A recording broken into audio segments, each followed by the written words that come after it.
Hello guys, it's me, Awan Ray TV. For today's video, maglilinis tayo ng aviary. Kasi ngayon lang medyo umaraw. So, tara!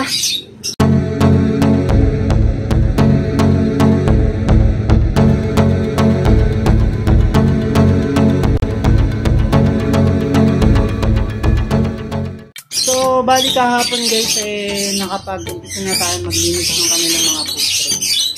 So, mulan kasi, kaya inigil ko. So, ipo-continuous ko lang ngayon.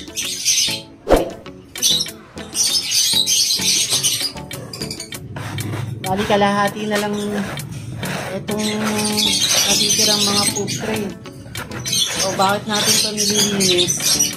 Kasi, para hindi mag-accumulate ng mga langgam. Saka, maiwasan yung mga ibon na magkasakit. Kasi madami yung mga food tray nila.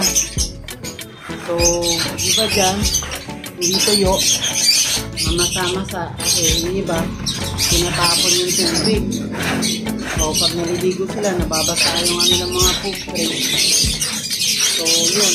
Mabaho. And masama rin sa mga ibon yung amoy nung napoproduce dun sa food tray, which is ammonia. So pag sumobra yung amoy, mabaho, maaaring magkasakit ng ibon o yun sanhi na mamamatay sila. Ay sila din, malalakot sila. Kaya, kailangan linisin natin ito. Para tuyo, saka hindi nila langgam. So, ito naman, hindi ko to araw-araw ginagawa. Siguro, pag every week or twice a week, depende sa dami ng food tray nila.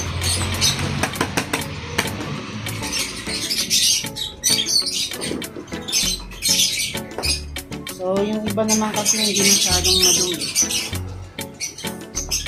Yung iba, madumi. So, hindi ko alam bakit iba-iba yung mga behavior ng mga ibon. Sila para-pareho. Although, pare-pareho lang naman silang ibon. Ayan. So, magkakaiba sila ng mga behavior. At magkakapareho sila ng lahi. Iba pa rin mga ugali parang sa tao lang.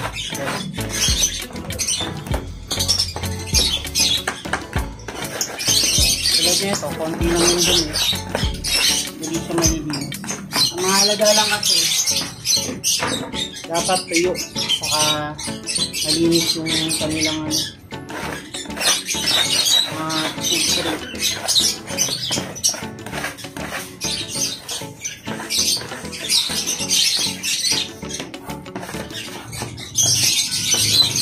So, kanina tapos na po tayo magpakain para magpalit ng tubig. Dali, isang beses lang po ako nagpapakain ng mga alaga natin. Tapos, palit ng tubig. Lalagay ako ng vitamins sa umaga. Tapos sa hapon, kailangan palitan po yung malinis na tubig. Kaya nga, napansin ko rin sa mga ibon, pag madumi yung tubigan nila, tinatapon po nila yun. Saka, hindi po sila nainom. Hinintay nilang mapalitan yung tubig bago sila iinom. So, magandang yun, characteristic ng mga ibon.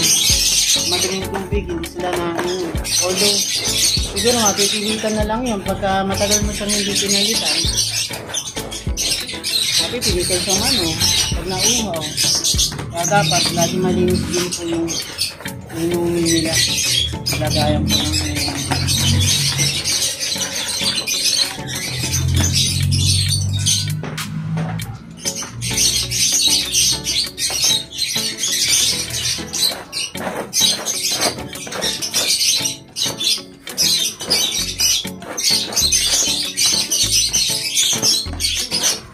nakakapagod lang dito kasi pag marami na kayong alaga, marami na rin kayong lilinitin. So, ayan, kailangan pag inumpisahan nyo, tapusin nyo na kasi katama rin kayo sa susunod pagka naiwan pa yung isa. Dapat marami kayong oras para dito. Tutukan nito. Ayan, saka hindi mag-alaga nila.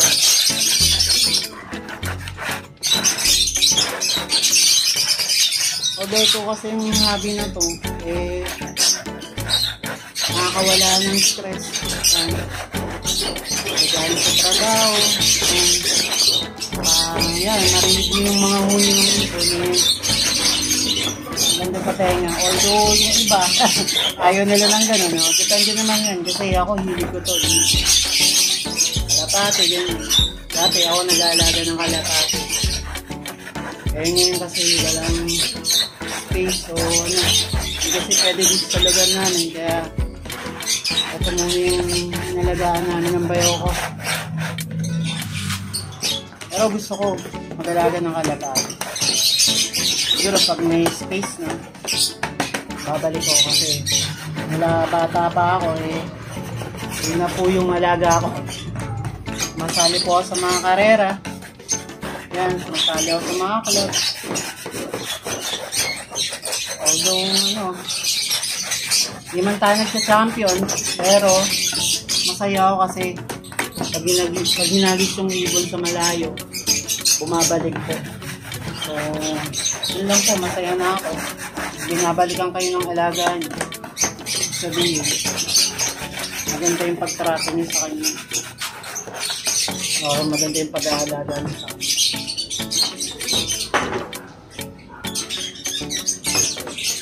Kasi mga leopard, di mo pwedeng paronda niyo. Depende na lang kung handfeed siya. Yan, pwede. Kahit pakawalan niyo. Hindi kasi makapag-handfeed kasi may trabaho tayo eh. So, hindi ko po matutukan yung ganun. Although madali lang naman, siyempre, nanonood tayo ng mga tips dun sa mga kaibon natin na sa YouTube. Yan. So, tingin ko madali lang naman din magpaama ng basta tama po yung step na gawin.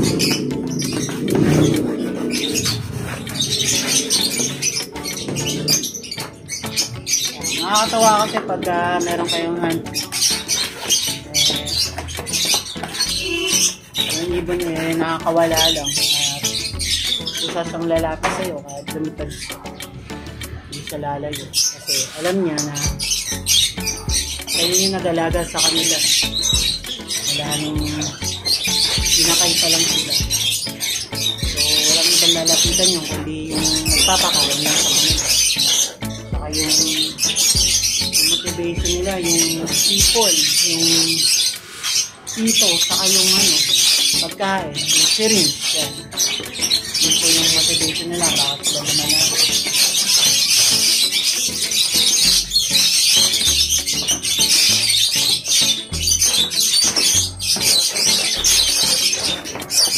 try na rin natin yung susunod pagka marami tayong time. Try ko natin lahat.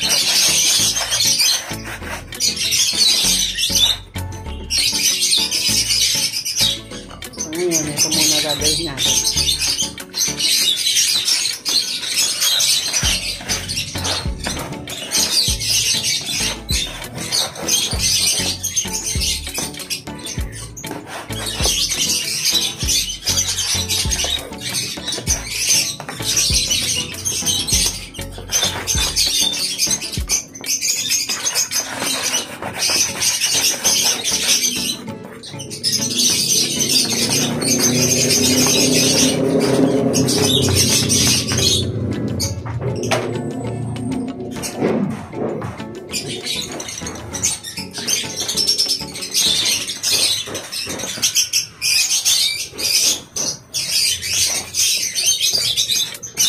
Yan, doon sa mga naghahanap po ng mga ibon dyan, Mura na, quality pa.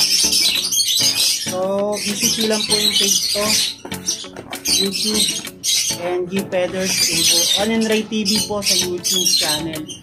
Saka po yung G Feathers po sa page. So, doon po, nagpo-post po ako ng mga pang-out namin ng YouTube. PM lang po kayo, message po kayo para sa ating smooth transaction.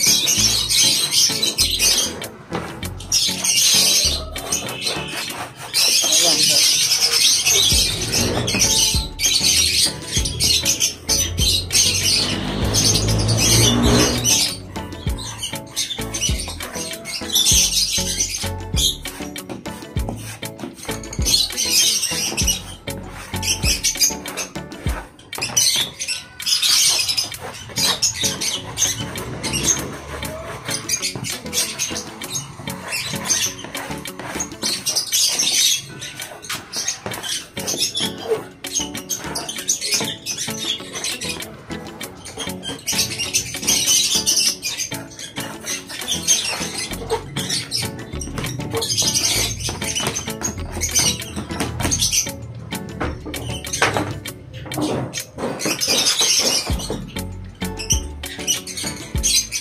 Medyo yung mga food tray na medyo basa, yung mga bandawang kumuna yun, pinapatuyo ko na dyan sa binibilag ko po sa alat para mawala po yung amoy.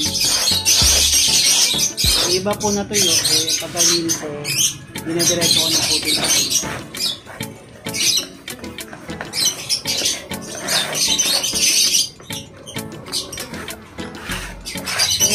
Para gusto nyo makatipid kayo sa paglilinis. Kasi iba gumagamit ng hot tubig. Number one tip po dyan pag umuulan ilagay nyo na lang po, ibilad nyo na lang po dun sa ulan para diretso linis. Para pagkataas ng ulan papatuloy nyo na lang siya. Makatipid po kayo ng tubig.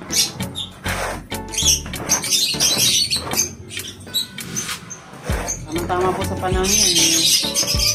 Medyo madalas po ang ulan.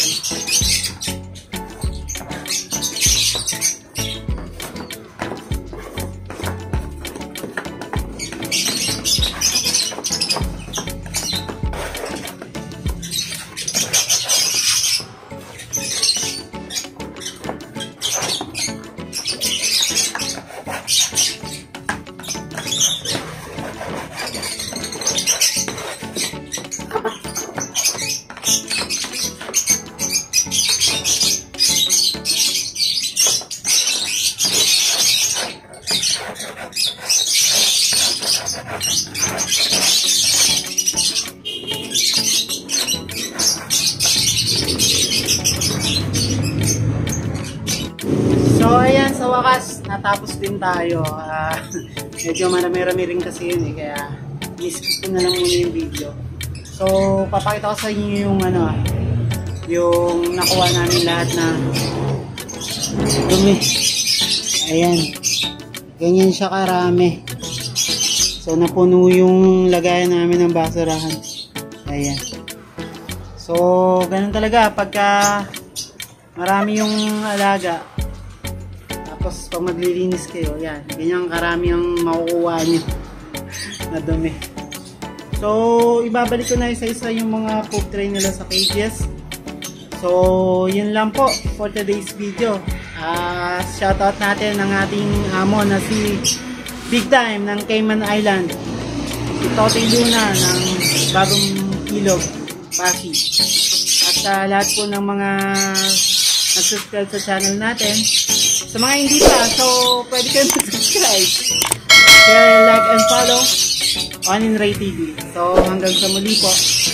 Bye!